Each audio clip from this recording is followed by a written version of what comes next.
ci sia l'esigenza di dare una forte spinta alla classe politica e una spinta che venga dal basso e quindi che nasca dalle esigenze dei cittadini. Cercherò di essere molto concreta perché i tempi sono stretti. A Cagliari è stato detto da Ignazio Artizzu, a Cagliari si investe poco. Io dico che non è per niente vero, a Cagliari si investe male. Per cui una domanda che dobbiamo porci, anche come classe politica, è quale modello di sviluppo per la nostra città. Abbiamo sbagliato tutto sino ad oggi, o perlomeno si è sbagliato molto, nel senso che noi oggi siamo gli esempi di economia cagliaritana è praticamente tesa fra Saras oppure su tutta quell'industria che gira intorno ai rifiuti. Oppure vogliamo fare un altro esempio, l'esempio della grande distribuzione. Io credo che tutto questo remi contro la vocazione naturale di Cagliari, e che è la vocazione alla piccola, alla media impresa, che in questi anni abbiamo visto in modo scandaloso e preoccupante fallire. Facciamo scongiuri per i presenti che stanno nascendo, che stanno galleggiando, per carità del cielo, però basta fare un giro nel nostro centro storico, in tutta la città, per assistere alla desolante chiusura e fallimento di tante imprese. E qui noi che dobbiamo riflettere su quale tipo di sviluppo e su quale ruolo del comune, perché un altro dettaglio che concretamente si dimentica è il significato perché esiste il comune. Il comune non può essere, questo l'ho detto anche in altre occasioni, non può essere come un notaio che guarda la sua popolazione, la sua città e dice ah, sta male, firmiamo che sta male, sta benino, firmiamo che sta benino, senza nulla fare. Il comune deve creare impresa, già di per sé come istituzione. Il comune non può più stare a guardare, perché l'esempio di amministrazione a cui noi assistiamo è assolutamente sbagliata, è anche trasgressiva. Compito del comune è quello di equilibrare o riequilibrare le differenze sociali ed economiche che sono nell'ambito della città. Il comune non può permettersi il lusso di avere i ghetti e non può permettersi il lusso di avere sacche sempre più spaventose di disoccupazione, perché è lì che deve intervenire. Cagliari è la città della piccola e della media impresa, ma che cosa succede? Succede che non è tanto difficile accedere ai finanziamenti quanto mantenersi a galla, perché il ruolo tra pubblico e privato, anche questo è un ruolo molto ambiguo, perché nel momento in cui il piccolo imprenditore riesce a raggiungere il finanziamento, il pubblico lo abbandona a se stesso. Vuol dire con questo che il pubblico non riesce a capire, a immaginare un piano più ampio che è quello di sostenere, cioè di investire nelle infrastrutture o in un concetto più ampio di assistenza alla piccola e alla media impresa. Quindi non basta sostenere il piccolo artigiano o il piccolo commerciante per poi abbandonarlo, perché questo è destinato a finire male. Ah no, non è pensabile questo. Centri storici. I centri storici, anche a Cagliari, che sono l'inizio della grande periferia cagliaritana per l'abbandono, e mi riferisco all'abbandono delle attività tradizionali. Io parlo di Castello come di Marina c'è qualche segnale, in Castello invece c'è la morte civile, l'ente pubblico nulla fa per agevolare, anche da un punto di vista della locazione, le attività in Castello. Quindi bisogna defiscalizzare, questa è la prima operazione che va affrontata. Quando si apre una piccola impresa non si può stare dietro per penalizzare o ammazzare il cittadino che ha osato pensare a un progetto di imprenditoria. Io dico che dobbiamo metterci nell'ottica innanzitutto di venire incontro defiscalizzando, questo è un esempio. Perfetto, grazie. Grazie soprattutto perché siete rimasti nei tempi senza particolari problemi. Adesso abbiamo appunto un secondo blocco di domande. Qui ci sarà una leggera variazione rispetto al primo blocco, comunque ovviamente sempre cercando di dare un certo ritmo a questa serata. E appunto è il momento anche dei rappresentanti giovani del circolo Vico Solinas, giovani per l'Italia, e poi anche TDM 2000. Questa volta ogni singolo candidato farà la propria domanda e poi ci saranno le risposte.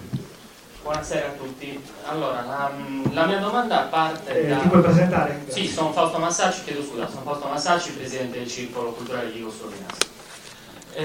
La mia domanda parte da una constatazione, cioè la presenza che c'è oggi, che avete evidenziato tutti quanti. Purtroppo però devo anche fare una necessaria premessa.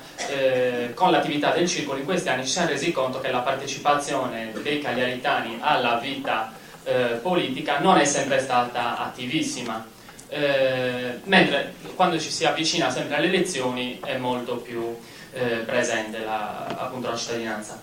Quindi considerato che è ormai prossima l'introduzione della cosiddetta tassa di scopo, e quindi una tassa che permette ai comuni di finanziare anche al 100% delle opere pubbliche, e posto che pone anche una maggiore pressione alle stesse amministrazioni pubbliche, perché se entro 2 anni dalla data in cui è previsto l'inizio dei lavori i lavori non partono, questi soldi devono essere restituiti ai cittadini.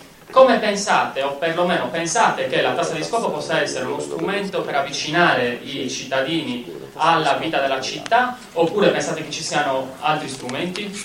Se fossi cattivo vi chiederei anche cosa pensate, qual è la prima cosa che pensate di finanziare, ma no, mia nonna ieri mi ha detto che sono stato bravo e quindi non voglio deluderla, non la faccio questa domanda. Soprattutto per brevità. Buonasera a tutti, io sono Cinzia Frau, il presidente dell'Associazione Giovani per l'Italia. Noi volevamo farvi una domanda che è quella riguardante le vostre idee in merito allo sviluppo del litorale, quindi il nostro poetto, e alla necessità o meno di potenziare le strutture ricettive in grado di poter creare così uno sviluppo, quindi un progetto sia turistico che di vacanza, di eccellenza, come abbiamo per esempio alcuni esempi non solo dal punto di vista europeo ma anche nazionale, quali Rimini, Riccione oppure Barcellona e Valencia. Poi volevo sapere oltretutto per quanto riguarda il degrado dell'ex ospedale marino, quali sono le vostre intenzioni per poterlo inserire in un discorso di un futuro piano del litorale e quindi un conseguente piano occupazionale non solo per i giovani ma appunto per la cittadina di Cagliari. Grazie.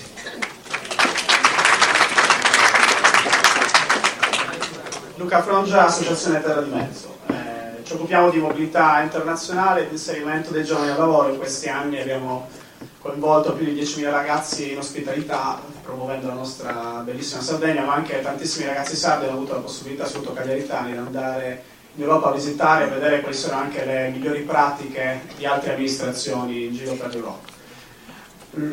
Penso che oggi i giovani chiedono chiaramente diverse cose, tra queste sono formazione, sono risorse, sono spazi, però soprattutto oltre al lavoro c'è anche idee chiare, perché le idee chiare dovrete averle voi. Noi vi chiediamo di governarci, quindi si suppone che voi abbiate delle strategie anche per i giovani. Abbiamo visto che moltissime amministrazioni locali del resto del nostro paese, ma anche europee, hanno delle strategie che vengono chiamate piani locali giovani. In queste vi sono allocate risorse e anche molte cose che noi giovani possiamo utilizzare per il resto del nostro percorso. Avremo la possibilità con voi di discutere di un piano locale giovani insieme. Qual è la posizione vostra rispetto alle politiche giovanili? Sono centrali.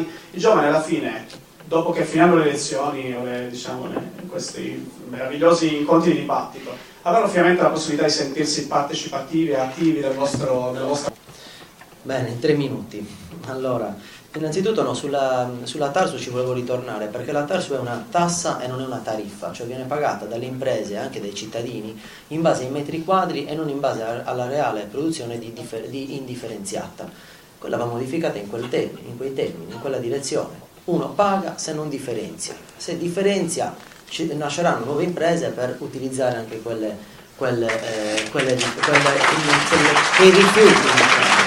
Per quanto riguarda per quanto riguarda la tassa di scopo, io ho qualche paura, avendo affrontato il tema di Equitalia e di quanto sono tartassate dalle imprese, di istituire nuove tasse per tartassare ancora di più cittadini e imprese per finanziare chissà che cosa.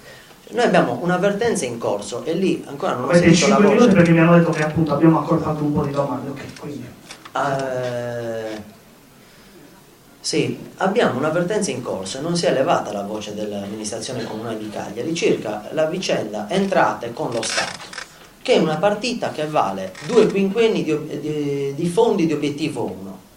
O con forza il sindaco della città capoluogo di regione insieme all'amministrazione regionale, senza paura di scontentare un governo che per quanto riguarda l'amministrazione regionale, vedremo per quella comunale, mi auguro di no, ma è dello stesso colore politico, trattandosi di soldi e risorse dei sardi e anche vivendo un terzo della popolazione sarda in provincia di Cagliari, risorse dei cittadini cagliaritani e della provincia di Cagliari. Quella è la battaglia che consentirà di avere risorse che sono dei sardi per risolvere problemi e spendere in modo migliore. Semmai si può applicare sulla una parte del bilancio comunale e su alcune tasse già esistenti. Io non credo che si possa ulteriormente alzare il livello di tassazione, visto che la sola Tarsu è la Tarsu di Cagliari, la tassa sui rifiuti di Cagliari è la più alta su scala nazionale. Quindi sollevarla ulteriormente o crearne un'altra, affiancare altre tasse mi pare difficile. Invece destinare una parte del bilancio del comune su finalità ben precise da individuare insieme ai soggetti delle imprese, dell'artigianato, del mondo della cooperazione che operano in città, per individuare delle strategie come quelle di investimento sui giovani. In Puglia, fra poche ore incontrerò Nichi Vendo, il governatore della Puglia, è stato istituito un fondo su spiriti ribelli, è stato chiamato, per i giovani che vogliono realizzare le loro idee. È un fondo creato per giovani imprenditori, giovani ricercatori che hanno un'idea, per mettere a correre risorse perché quell'idea diventi un'idea di impresa o un'idea da poter fornire all'impresa, quindi in tema di servizio che il giovane ricercatore dà su un campo scientifico determinato e specifico, per mettere a correre idee e progetti di sviluppo e di coinvolgimento dei giovani. Per quanto riguarda me, coi giovani mi ci devo confrontare, non fosse altro perché sono i miei coetanei, quindi va da sé che saranno rappresentati, spero, tutti, anche non solo anagraficamente da me, ma in base al coinvolgimento che l'amministrazione pubblica di Cagliari, se dovessi essere io il sindaco, saprà fare nei loro confronti. Per quanto riguarda il